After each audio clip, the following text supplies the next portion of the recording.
ಸ್ವಲ್ಪ ಮೆಜಾರಿಟಿ ಇರೋರು ನಮ್ಗೆ ಸಪ್ರೇಟ್ ಹೋಗಿ ಕೊಡಿ ಅಂತಾರೆ, ಪರಿಶಿಷ್ಟದವ್ರು ನಮ್ಗೆ ಸಪ್ರೇಟ್ ಕೊಡಿ ಅಂತಾರೆ. ಅವಕಾಶ ಇದ್ದರೆ ಕೊಡೋಣ, ಹೇಳ್ಬೋದು. ಜಾಗ ಇದ್ದರೆ ಒಂದು 5 ಗುಂಟೆ ಎಲ್ಲೋ ಒಂದು ಮೂಲೆಯಲ್ಲಿ ಸಣ್ಣ ಪುಟ್ಟ ಜಾಗ ಇದೆ, ಅದನ್ನು ಕೂಡ ಐಡೆಂಟಿಫೈ ಮಾಡಿ ಅವ್ರಿಗೂ ಬೇಕಾದ್ರೆ ಪ್ರತ್ಯೇಕವಾಗಿ ಅದನ್ನು ರಿಸರ್ವ್ ಮಾಡಿ ಕೊಡುವ.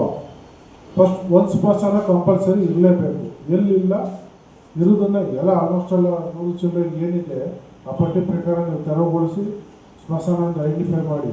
ಅದು ನೀವು ಸರ್ವೆಗಳು ಮಾಡಬೇಕಾದ್ರೆ ನೀವೇ ಪಿ ಡಿ ಒನೋ ಸರ್ವೇಯರು ನೀವು ಆರ್ಐಗಳು ಮಾಡಿದ್ರೆ ಮಾತ್ರ ಸಾಕಾಗಲ್ಲ.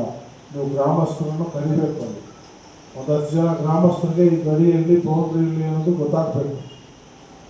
ಆಗೇನಾಗ್ತದೆ, ಅಟ್ಲೀಸ್ಟ್ ಅಕ್ಕಪಕ್ಕದಲ್ಲಿ ಇನ್ನೊಬ್ಬ ಯಾರಿಗೂ ಗೊತ್ತಿಲ್ಲ ಒತ್ತುವರಿ ಮಾಡೋಕ್ಕೆ ಅವಕಾಶ ಇರಲ್ಲ. ಹಾಗಾಗಿ ನೀವು ಎಲ್ಲರೂ ಲೋಕಲ್ ಅವ್ರನ್ನ ಕರ್ಕೊಂಡು ನಾವು 41 acres ಈಗ ಆಲ್ರೆಡಿ ಮಾಡಿದ್ದೀವಿ ಸರ್. ಸೊ ಅದರಲ್ಲಿ ರಿಸರ್ವ್ ಮಾಡೋದ್ರಲ್ಲಿ ಕೆಲವು ಅವ್ರಿಗೆ ಹಸ್ತಾಂತರನೂ ಆಗಿದೆ ಸರ್. ಆಮೇಲೆ ಕೆಲವರು ಮನೆಗಳನ್ನು ಕೊಡಿದ್ದಾರೆ. ಇನ್ನು ಕೆಲವು ಏನಿದೆ ಇನ್ನೂ ಹಸ್ತಾಂತರ ಆಗಿಲ್ಲ ಅಥವಾ ಯಾರು ಬೇರೆಯವರು ಒತ್ತುವರಿ ಮಾಡ್ಕೊಂಡಿದ್ದಾರೆ. ಅದಕ್ಕೋಸ್ಕರ ಅದಕ್ಕೊಂದು ಕ್ಲಿಯರ್ ಡೈರೆಕ್ಷನ್ ಎಲ್ಲ ನಮ್ಮ ಆರ್ಐಗಳಿದ್ದಾರೆ ಸರ್, ಪಿ ಡಿ ಒಗಳಿದ್ದಾರೆ ಮತ್ತು ರಿಟೇಲರ್ ಇದ್ದಾರೆ ಸರ್. ಇವರು 3 ಡಿಪಾರ್ಟ್ಮೆಂಟ್ ಅವರು ಜಂಟಿಯಾಗಿ ಆಲ್ರೆಡಿ ವಾರ್ತಾ ಇದ್ದಾರೆ sir. Next sir next Madanakoppa ರೀಕ್ಷಂದ್ರ ಸರ್ 17 ಹಕ್ಕುಪತ್ರ ಕೊಟ್ಟಿದ್ದೀವಿ ಸರ್. ಬಟ್ ಯಾರು ವಾರ್ತಾ ಇಲ್ಲ ಸರ್.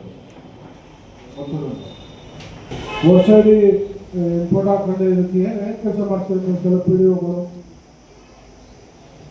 ಆ ಕಾರ್ಯಕ್ರಮ ಇರ್ತದೆ, ಅದಕ್ಕೊಂದು 4 ದಿವಸ 1 ವಾರ ಟೈಮ್ ಇರ್ತದೆ. ಆಯಿತು ಹಾಕ್ಕೊಳ್ಳಿ, ಎಲ್ಲರೂ ಕಾರ್ಯಕ್ರಮಗಳಾಗ್ತವೆ, ಹಾಕಲಿ, ಬೇಡ ಅಂತ ಹೇಳಲ್ಲ. ಅದಾದಮೇಲೆ ನೀವು ತೆರವುಗೊಳಿಸ್ತೀವಿ.